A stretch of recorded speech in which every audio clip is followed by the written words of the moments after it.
जय बोले राम साहब पीर की। दो तीन नारे में और दूंगा, इससे बीकानेर में थोड़ी सुस्ती लग रही है, धूप ज्यादा क्या मैं कहूंगा छात्र संघ चुनाव बहाल करो, छात्र संघ चुनाव बहाल करो, युवाओं को न्याय दो, बेरोजगारों को रोजगार दो, गहलोत सरकार होश में आओ। यहां 14 सितंबर को जो जयपुर के अंदर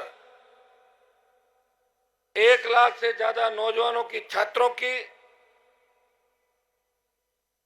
छात्र अधिकार युवा हुंकार रैली हो रही है, ये शायद 70 साल के अंदर पहली बार प्रदेश की राजधानी के अंदर 1 लाख से ज्यादा जवान और छात्र अपने हक और अधिकार के लिए वहां संघर्ष करेंगे। और वो दिन ऐतिहासिक होगा, उस दिन कोई समझौता नहीं होगा, उस दिन राजस्थान की सरकार को झुकाएंगे, छात्र संघ चुनाव की घोषणा कराएंगे और युवाओं नौजवानों को न्याय दिलाएंगे। जितने भी खाली पदे भराने की घोषणा कराएंगे। जो भी युवा इस प्रदेश के अंदर आंदोलित है, सड़क पे पुलिस की लाठी का अगर वो शिकार हो रहा, कल मैंने देखा कि 108 के एम्बुलेंस कर्मी मेरे भाई शांतिपूर्ण तरीके से आंदोलन कर रहे थे, किस तरह उनको धोखे से बुला के गिरफ्तार किया और सैकड़ों की तादाद में पुलिस वहां पहुंचती है और उनको बसों में, गाड़ियों में भर के उन बच्चों को दूर ले जाके छोड़ दिया जाता है। गहलोत सरकार नौजवानों को कुचलने का प्रयास कर रही है और भारतीय जनता पार्टी ने कांग्रेस से हाथ मिला लिया। इसी की परिणति ये हुई कि राजस्थान के अंदर अब आपकी रखवाली कौन करेगा, कौन नौजवानों को न्याय दिलाएगा, कौन किसान के आंसू पहुंचेगा, कौन उस अबला की चीख पुकार सुनेगा, कौन नए राजस्थान के निर्माण की बात करेगा, कौन ये बढ़ती महंगाई रोकेगा। अभी किसान की जो बिजली के अंदर स्थिति है, जिस तरह किसानों की फसलें खराब हो गई, बीमा कंपनियां प्रीमियम तो ले लेती है, किसान को पैसा नहीं दे रही है। भाइयों, ये क्यों हो रहा है? आपके जनप्रतिनिधि कमजोर हो गए, वहां जीत के तो किसान के नाम से जाते हैं, समाज के नाम से जाते हैं, लेकिन वहां जाके व्यापारियों की गोदी के अंदर बैठ जाते हैं। फिर वहां जाने के बाद इनके नए पॉलिटिकल पापा हो जाते हैं, इसलिए अपने पुराने पापा को भूल के उस पॉलिटिकल पापा की सेवा करने के लिए राजस्थान के अंदर लगे रहते, इसलिए आप कमजोर पड़ गए। कैंपस के अंदर जब हम राजनीति करते थे तो कैंपस में पुलिस नहीं हुआ करती थी। आज तो आपसे ज्यादा संख्या पुलिस की है, पुलिस हमारी सिक्योरिटी भी करती है, ध्यान भी रखती है, लेकिन पुलिस किसके इशारे पर आती है? सरकार के इशारे पर। कैंपस जो 20 साल पहले का कैंपस था, क्या मेरे अखबार के टीवी के कई दोस्त बैठे हैं, छोटे भाई बैठे हैं, उन्होंने वो कैंपस भी देखा है। जब राजस्थान विश्वविद्यालय का अध्यक्ष निकलता था, जब राजस्थान विश्वविद्यालय का अध्यक्ष के मान सम्मान और गरिमा का सवाल होता था, तो रावण दहन का बड़ा कार्यक्रम दशहरे का जयपुर में होता है।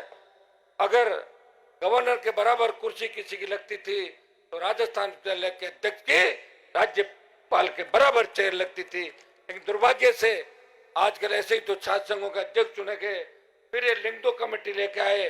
इस लिंगदो कमेटी ने छात्र संघों को बर्बाद कर दिया, नौजवानों को कुचल दिया, युवाओं के सपनों को चकनाचूर कर दिया, विश्वविद्यालय कॉलेजों की स्वायत्ता खत्म हो गई।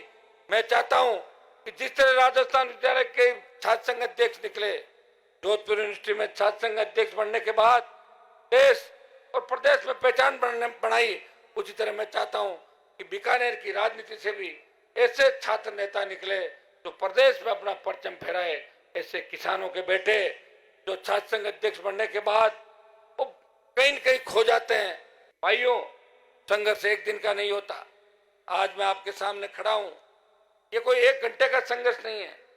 1993 से लेके 98 तक विश्वविद्यालय और राजस्थान के छात्रों की लड़ाई लड़ी।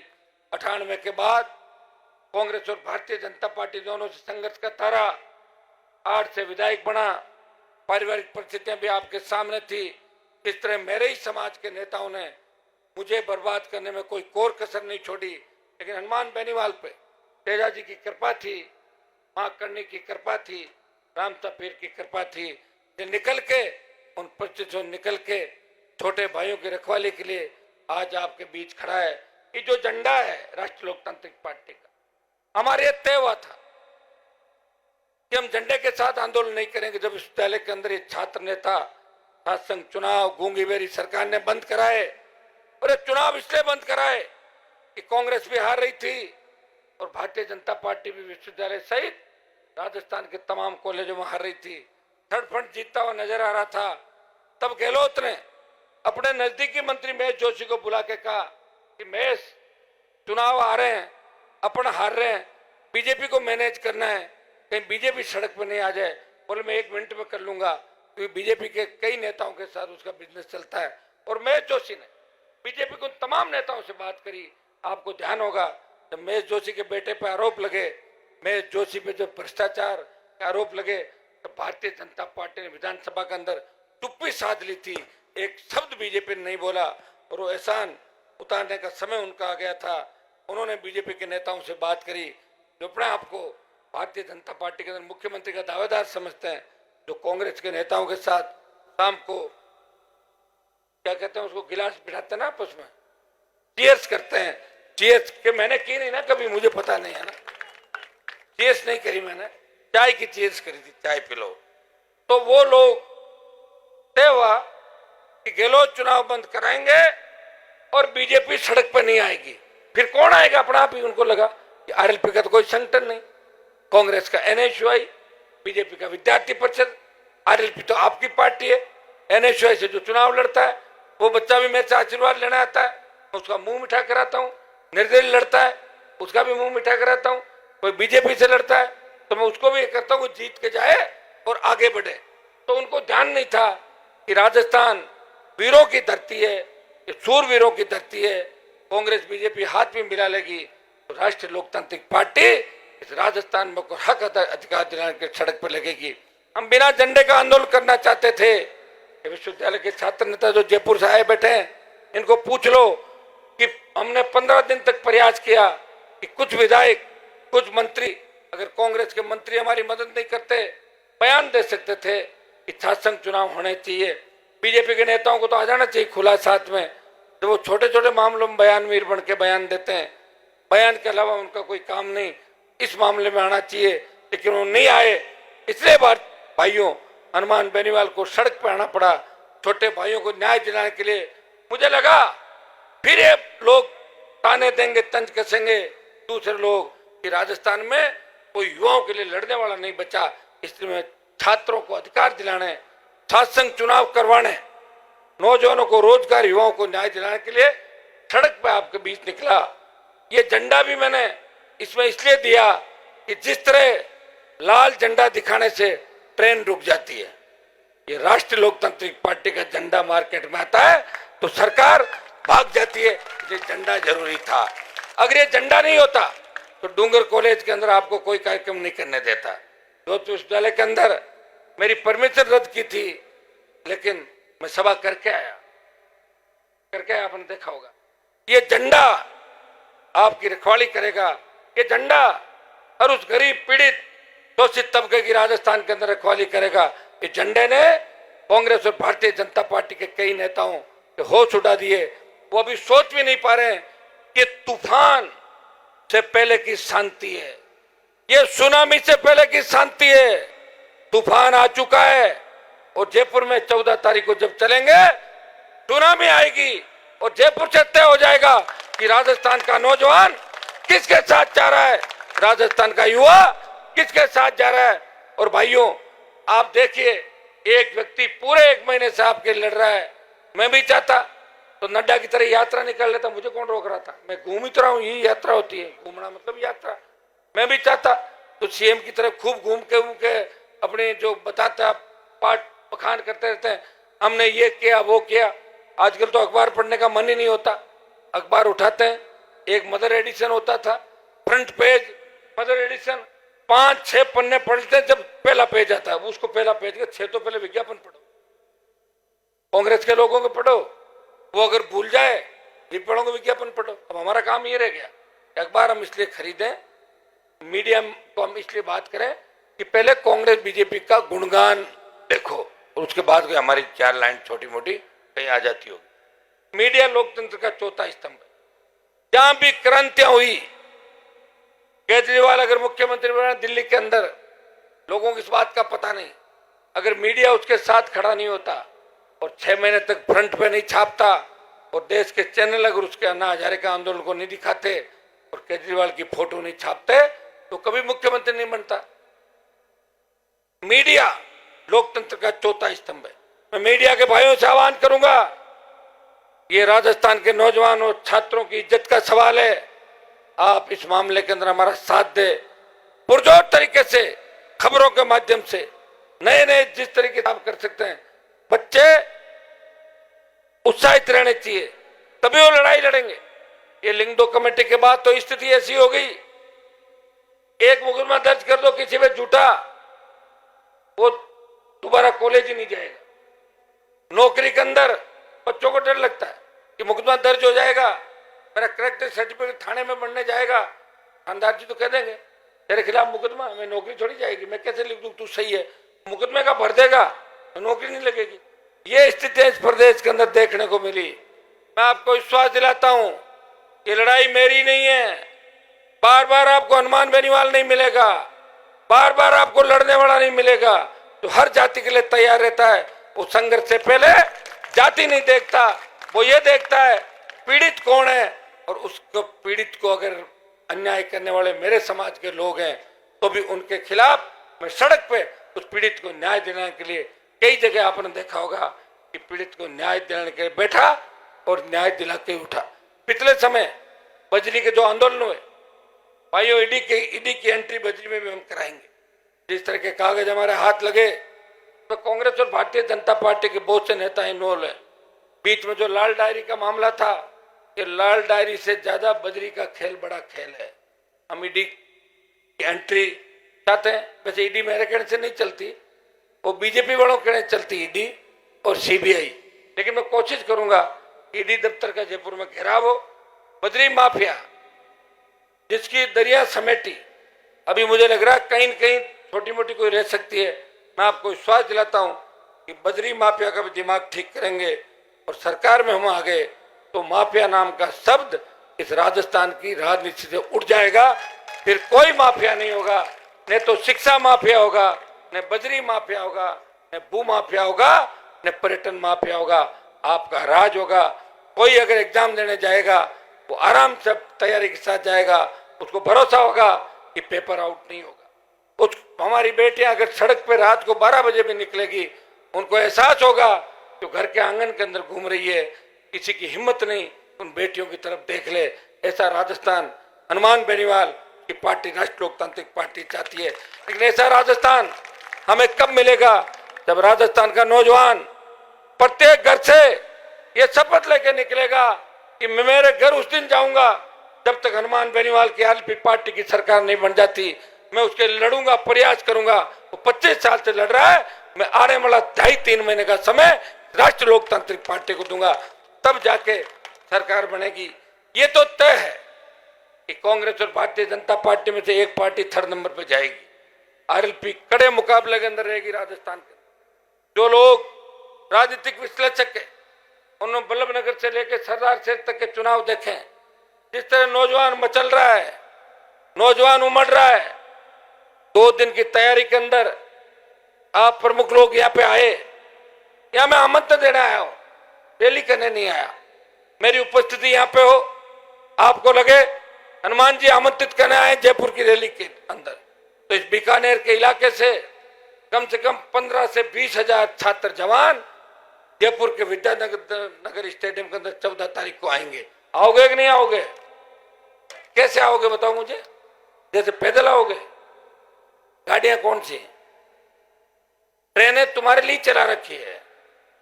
ट्रेन में बैठो, उतरो, वापस बैठ जाओ या उतर जाओ, कोई चेकिंग नहीं होगी ट्रेन में। ध्यान रखना, तो हथियार वगैरह लेके मत आना, मेरे को और बदनाम कर दो, इस चीज का ध्यान रखना। खाना खा के आना और वापस भी आना है, लेकिन ट्रेन से तो नहीं पहुंच पाओगे पूरा। तो फिर जिनके पास पर्सनल गाड़ियां हैं, जो पिक्चर देखने के लिए जयपुर जाते हैं, तो गांव से बीकानेर फिल्म देखने के लिए आते हैं, हमारे लोगों के पास बहुत साधन संसाधन हो गए, लेकिन बार बार उनको याद दिलाना पड़ा। हम भूलते जल्दी हैं। जिस तरह बजरंगबली को उनकी ताकत याद दिलानी पड़ती थी, हनुमान जी महाराज भी भूल जाते थे अपनी शक्ति। हमारे किसान के बेटों को उनकी ताकत याद दिलानी पड़ती है। अगर मैं 4 दिन पहले आके कह देता कि डूंगर कॉलेज के अंदर मैं आऊंगा, तो 15,000 की संख्या में आ जाते।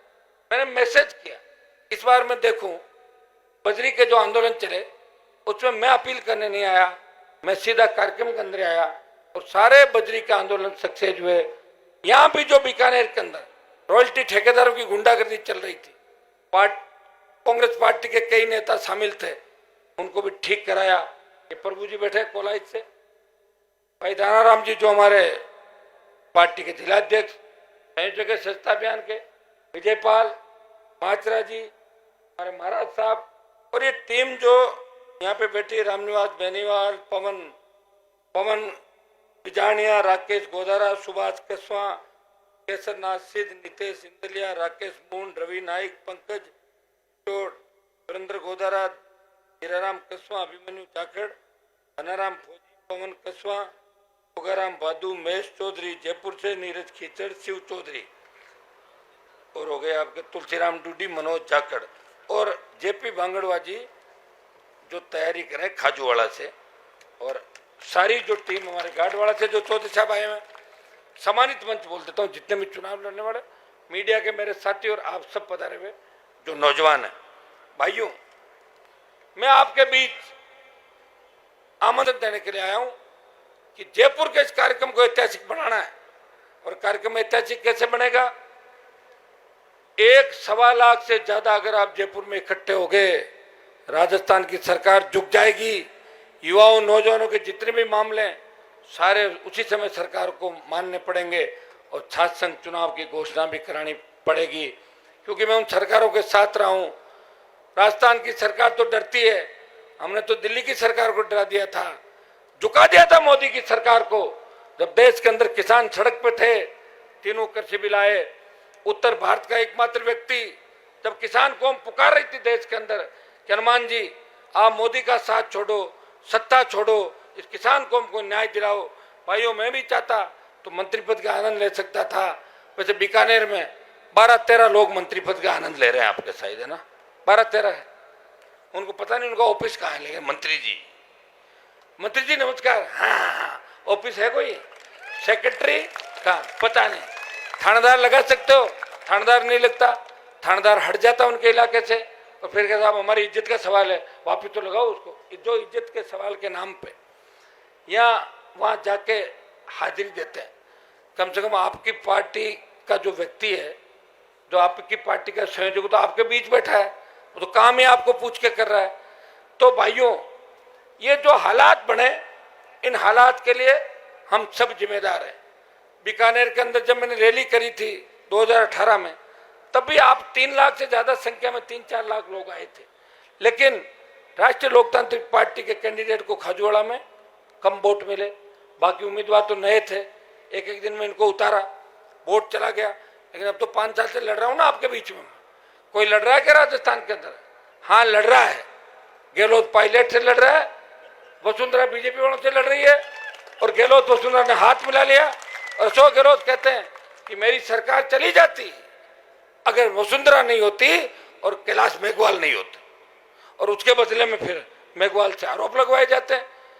देश के कानून मंत्री पे आरोप लगे कि वो भ्रष्टाचारी है, तो हमने मांग की कि प्रधानमंत्री जी आप बयान दो, जब आपका कानून मंत्री भ्रष्ट है तो फिर इससे बड़ा आरोप तो फिर आप पे बचेगा, प्रधानमंत्री पे खुद पे। और ये आरोप कौन लगा रहा है? ये भारतीय जनता पार्टी के नेता लगा रहे हैं, ये आरएलपी नहीं लगा रही है। मैं तो एक ही आरोप लगाता हूं कि कांग्रेस बीजेपी मिले हुए हैं, और मेरे आरोपों में सच्चाई है। सीएम ने खुद कहा था कि वसुंधरा ने मेरी सरकार बचाई। अब जब छात्र संघ चुनाव बंद कराए तो पर्दे के पीछे दोनों पार्टियों ने बात करी, और उसी का परिणाम है कि राजस्थान विश्वविद्यालय की राजनीति से निकले हुए, जोधपुर की राजनीति से निकले हुए उन तमाम 50 से ज्यादा नेताओं को मैं पूछना चाहता हूं, आप युवाओं के नौजवानों के हक की बात करते हो, जब छात्र संघ के चुनाव ही बंद हो जाएंगे तो कहां से नौजवान नेता लाओगे? या इन नेताओं ने तंग कर लिया इनके बेटे बेटी भतीजा भांजा बेटे की बहू और भाई यही राजनीति के अंदर आए, ये इन्होंने सोच लिया। ये कारण हो सकता। लोग मुझे भी कहते हैं कि अरमान जी आप हमारे पर आरोप लगाते हो, आपने अपने भाई को एमएलए बना दिया। उसका भी मैं आपको क्लियर कर देता हूं।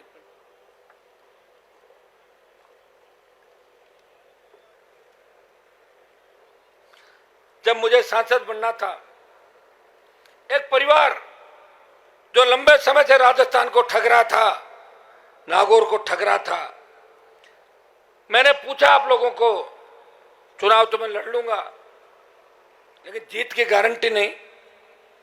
3 एमएलए मेरे आए थे, पार्टी बना के राजस्थान का सम्मान देश में बढ़ाया। मेरे से बड़े बड़े नेता राजस्थान के अंदर हुए जिनकी तूती बोला करती थी उस जमाने के अंदर। हो सकता पढ़ाई का माहौल नहीं होगा लेकिन माहौल बना के गप्पिस्तान रेडियो हुआ करता था, रेडियो गप्पिस्तान चलता था। गप्पिस्तान रेडियो से कहते थे हमने विधानसभा में कुर्सी फेंक दी, लोकसभा में फेंक दी। कहां से फेंक दी? कुर्सियां बिल्डिंग होती है, फेंकी जाती है वहां पर लोकसभा विधानसभा। लेकिन वो गप्पिस्तान, जो गप्पिस्तान रेडियो था, वो गप्पिस्तान रेडियो गांव के गुवाड़ के अंदर गप छोड़ी जाती थी। गुवाड़ से गप अपने आप आगे जाती थी। गप छोड़ने वाले उसके अलग अलग ठेकेदार होते थे।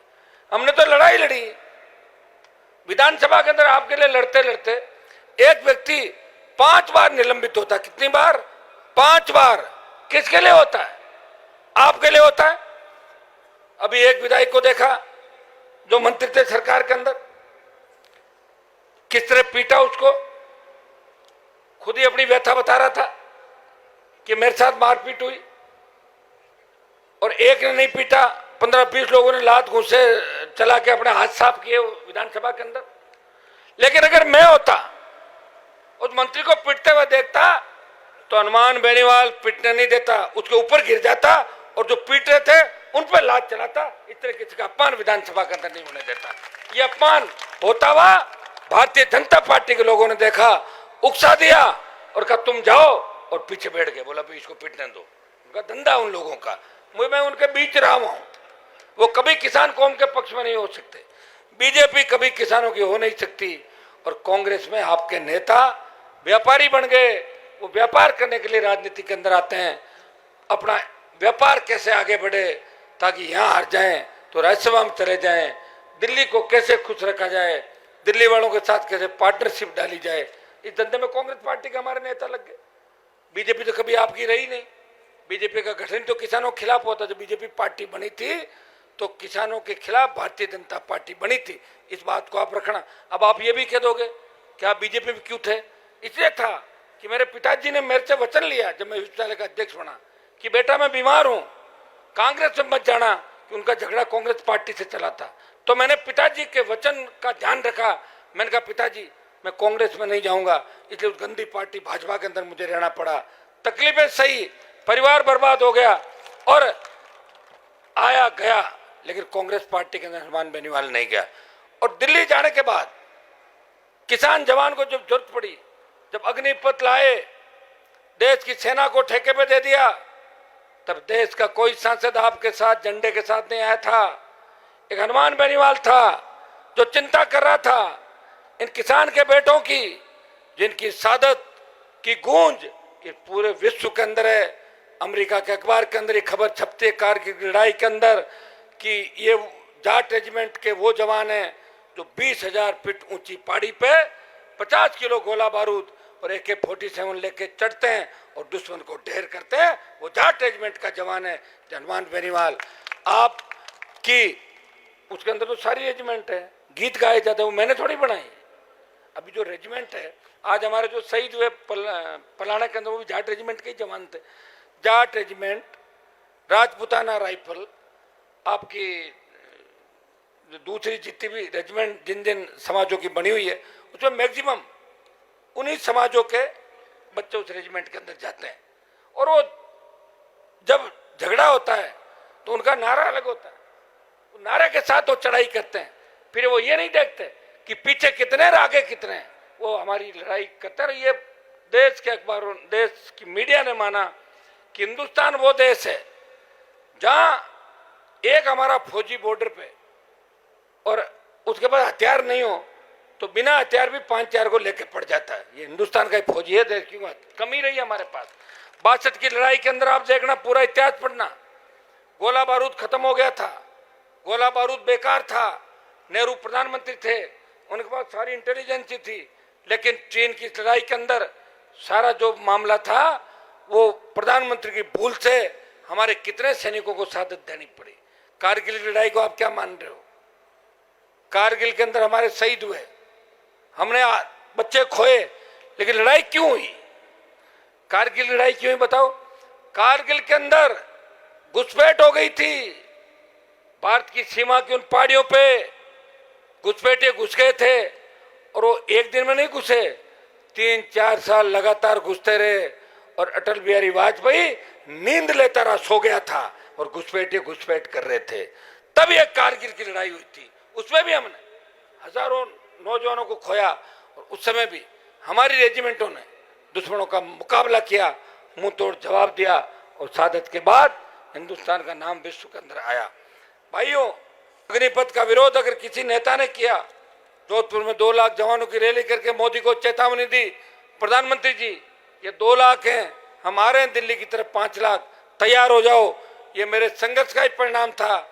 लगातार लोकसभा में आवाज उठाने के बाद, ऑल पार्टी मीटिंगों में आवाज उठाने के बाद ये तय हुआ कि पहले अग्निवीर जो जाते थे वो 25% सरकार रखेगी, 75% को वापस भेजेगी, लेकिन अब ये हो गया कि 50% वही नौकरी करेंगे, 50 के बारे में सोचेंगे।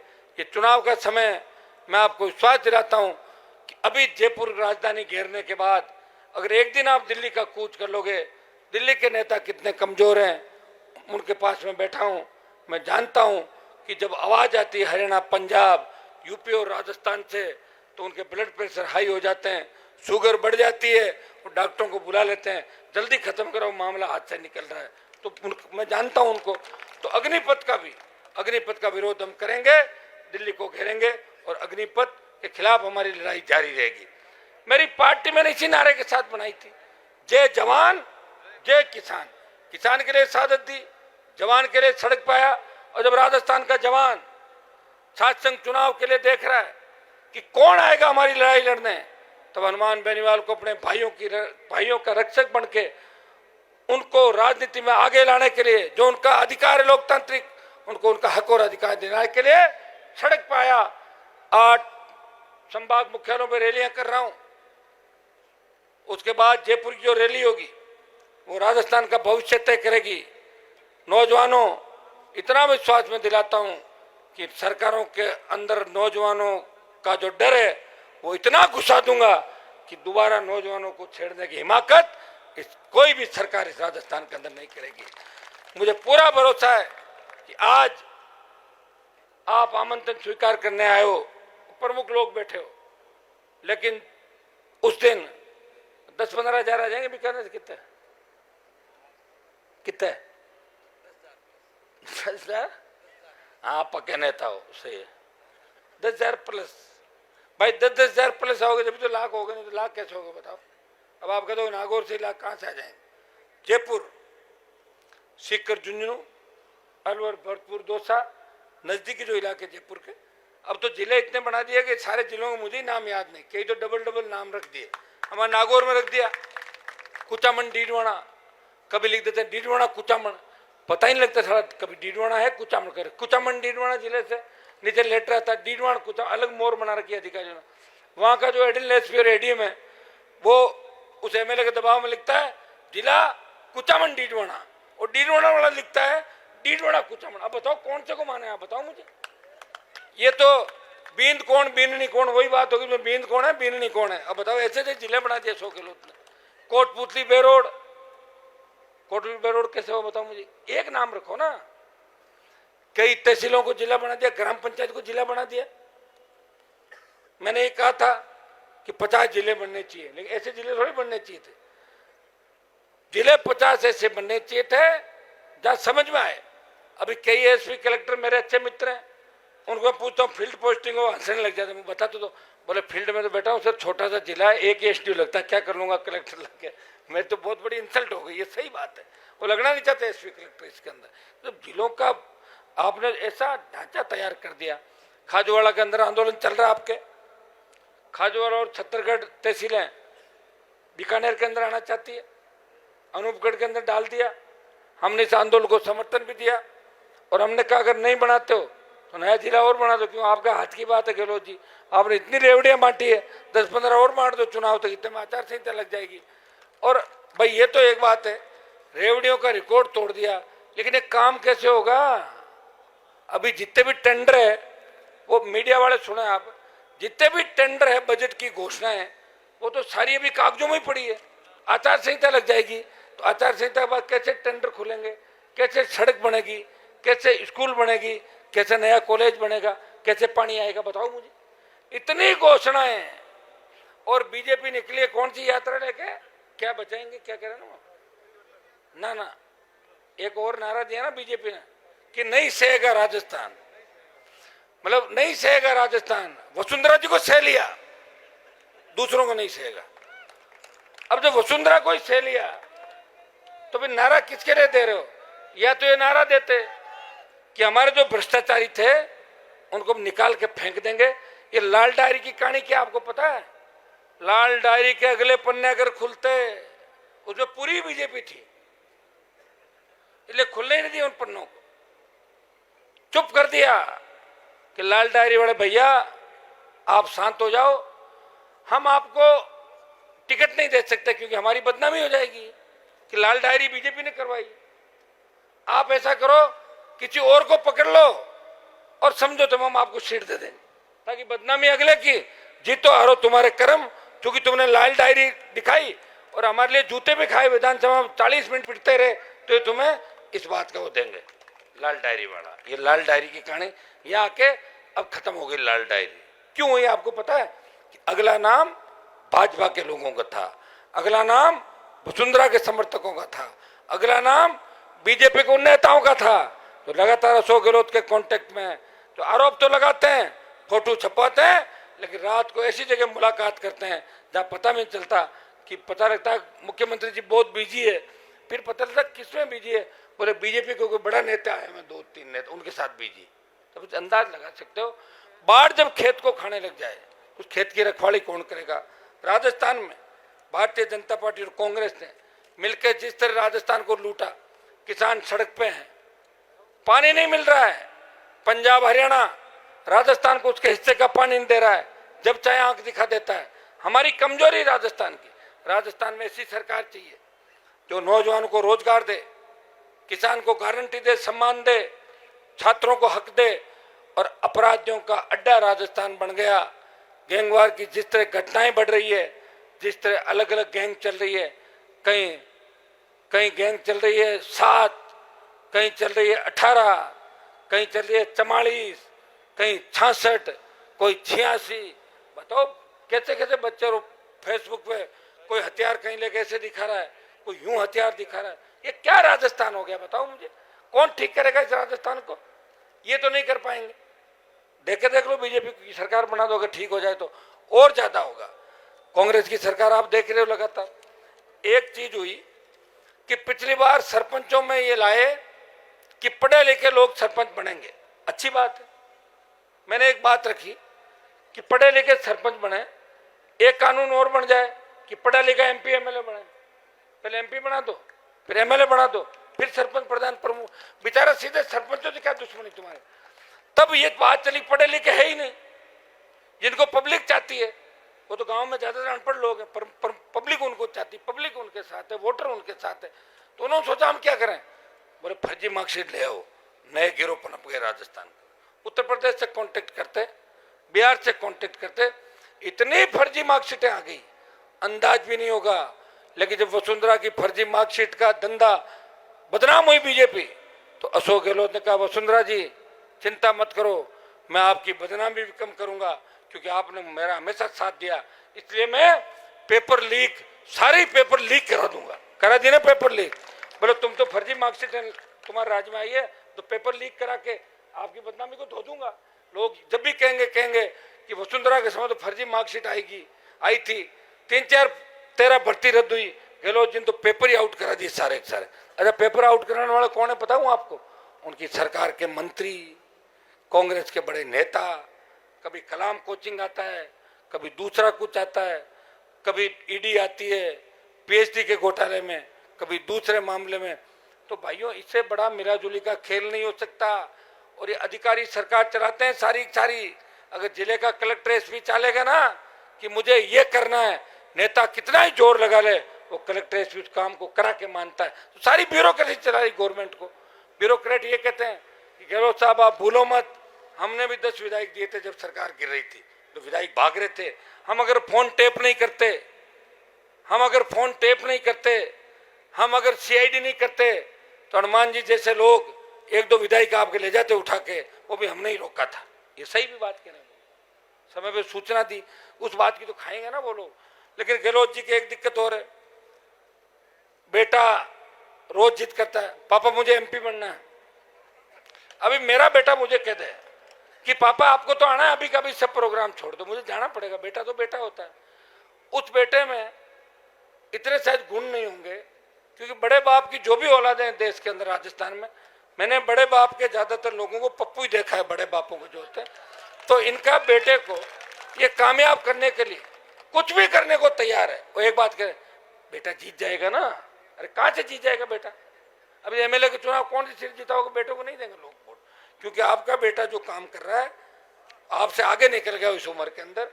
जब आप वाली उम्र में आएगा तो पता नहीं क्या क्या खेल खिलाएगा राजस्थान, क्या क्या गुल खिलाएगा राजस्थान के अंदर। उनकी मजबूरी है कि घर के अंदर जब आदमी जाता है उसे बेटा और उसका परिवार दिखता है।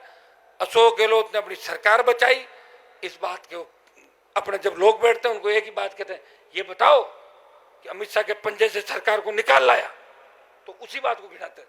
देखो मैंने सरकार बचा ली, कम बात है, क्योंकि बीजेपी जिनके पीछे पड़ी 23 सरकारें गिराई, 22 और 23वां नंबर राजस्थान का था, इसी बात का पाठ पढ़ाते हैं। रही कांग्रेस के दूसरे नेता की बात, मानेसर गए, वापिस आए, लोगों को फोन करते रहे कि कल तुझे कॉफी पिलाने सीएम हाउस बुला रहा हूं। मेरी बात हो गई आला कमान से, मेरी राहुल जी से बात हो गई, मेरी प्रियंका जी से बात हो गई, बस 5-7 दिन रुक जाओ, कॉफी साथ पियेंगे सीएम हाउस के अंदर। तुम चिंता मत करो, कॉफी पियेंगे मुख्यमंत्री हाउस में, रगड़ देंगे सबको। दूसरे तो रगड़े गए कि नहीं गए, खुद रगड़े गए राजस्थान, रगड़े गए कि नहीं रगड़े?